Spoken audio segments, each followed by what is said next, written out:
So the role for a clinical social worker is to be a bridge between the medical aspect and the psychosocial aspect. When we talk of that, a lot comes in your mind. When we're dealing with palliative care, we're talking about 4 major issues, which is the physical, the emotional, the social, and the spiritual. So my role is to make sure that counseling is provided so that that psychosocial aspect is also covered.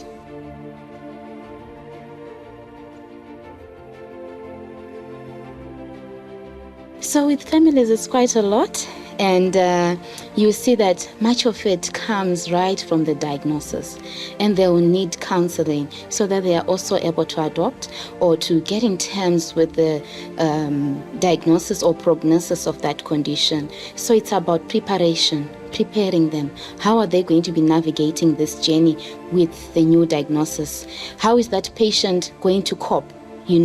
And how the family and the patient are supposed to be working hand in glove. A lot is involved when someone is diagnosed with a chronic illness. So it's more on the counseling aspect, preparing them, counseling in terms of just them adjusting, and also making them understand what it entails to have a prognosis or a diagnosis that is clinically disturbing to some.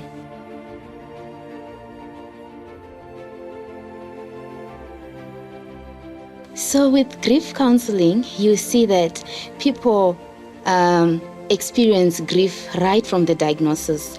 When someone is diagnosed with a chronic illness, they start anticipating because it shatters, everything that they have been living for.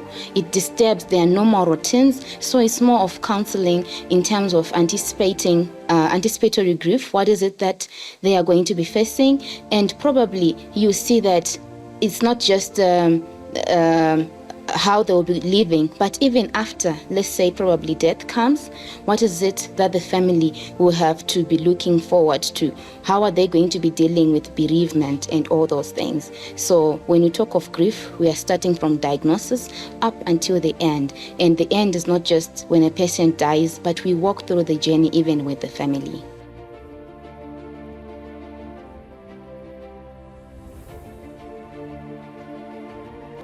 Yes, it is. They are. And we are grateful that we've been working hand in glove with Zim Peppers, and they've enabled us to deliver services, especially to some of the clients that do not afford our services.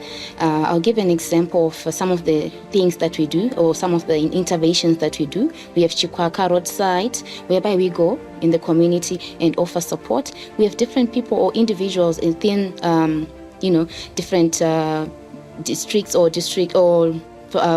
places in Harare where they need services. So we also do that as much as people are concerned or chronically ill patients are concerned. We also have referrals that we do. Sometimes you see that it's not just about us providing for them, but there are things that we cannot assist them with. So we refer them. Maybe it could be lawyers or or physical therapies that they may need that we do not offer or that we do not have. So we also refer for other services as well.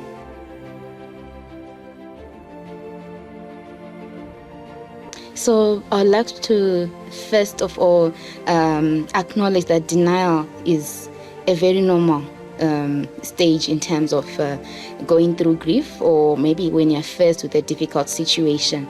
So first and foremost, it is important that whenever I'm faced with such a situation, I give them knowledge or information, bit by bit, so that they get to understand what it is like for them, how they're going to be coping with a different situation. And sometimes you see that it's so difficult for people to accept it's a journey, we are talking about a process here. So sometimes they'll accept, sometimes they'll just go back again to denial, which is something that I also validate within the talks to say it is okay and it is normal to have this feeling, but within that process, I'll also be helping them so that I show them what is it that they might be expecting, so that they continuously deal with it in case it may dawn with them that this is what we are looking at, so they are also prepared. And it also reminds me, Kubler-Ross once says, sometimes if people are in denial, they will find a surprise in their lives, because there are some things that I cannot continuously force them to understand, but we'll walk with them through that journey.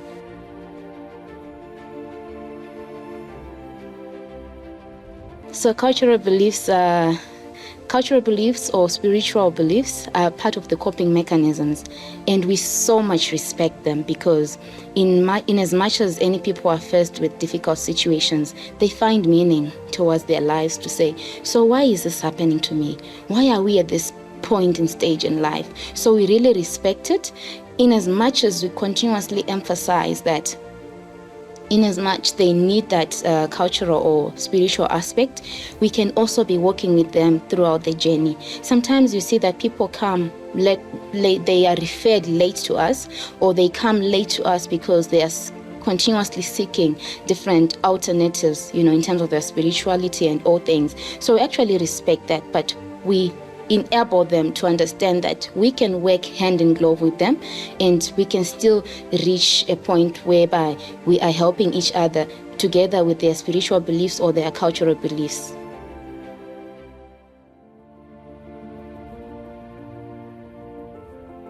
So generally, I help them with stress management and, as you said, grief and everything.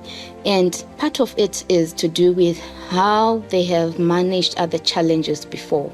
You see that some people might like journaling, which is something that we can talk about how they can do it. Sometimes it's about breathing exercise so that they can, take charge of everything that is going on within them. And sometimes they may even need probably on how they have coped with different situations, and maybe an insight on other things like how they can talk to their community or other people that are available within them. So talking or crying is also other things that we utilize within the training on stress management.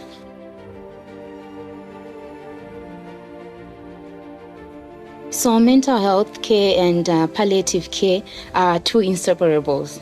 We definitely involve mental health in palliative care, because we believe that in as much as a person has found out that they are living with a chronic illness, they will face distress, they'll face anxiety, they'll have depression, trauma sometimes, even with the family, how they're going to be taking care of this person.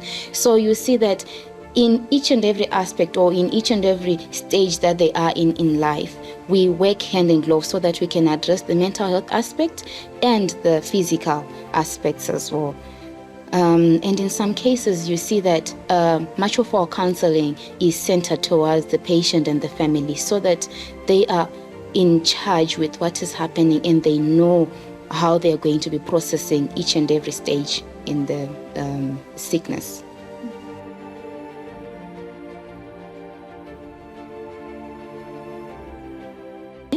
I have worked with this other family.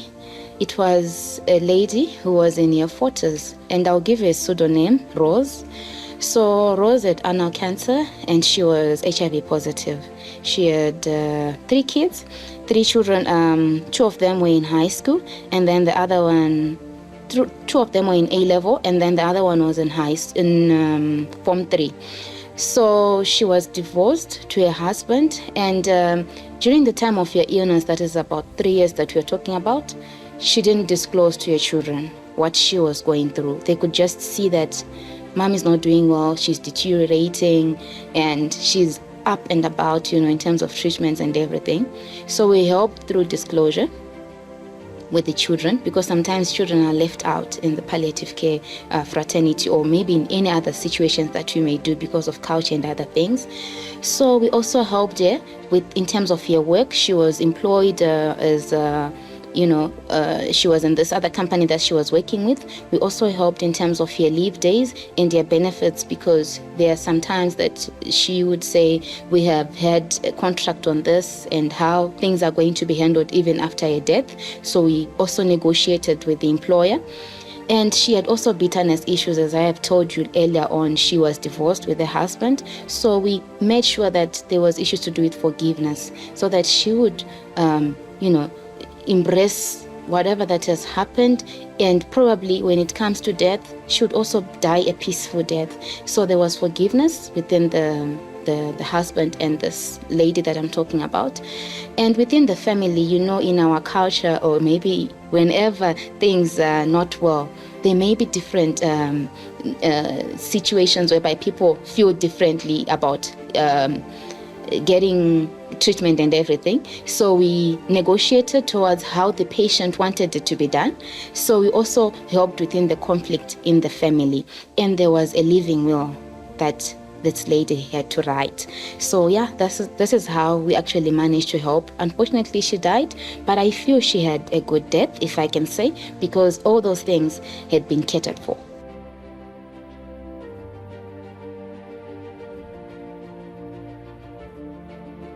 So I would say to families that are walking this journey, it's not easy, and it's difficult to have a family member who's not well in the family. But I wouldn't want to say to them, be strong, but I would want to encourage them to walk each and every step intentionally, to take each and every step, each and every day intentionally, and be where they are at that point in time. Sometimes they will need family so that they can go through it. They will need friends. They will need even help, the professional help. So it is okay to be asking for help when you need help. It is also okay to be taking rest. Sometimes self-care lacks because you are thinking of meeting needs and everything. So self-care is very key and crucial during this time or this period. I would also want to say their grief is validated. Sometimes, we face grief at different levels. It is okay to be grieving. And also, they should know that we are there for them, to be walking the journey with them.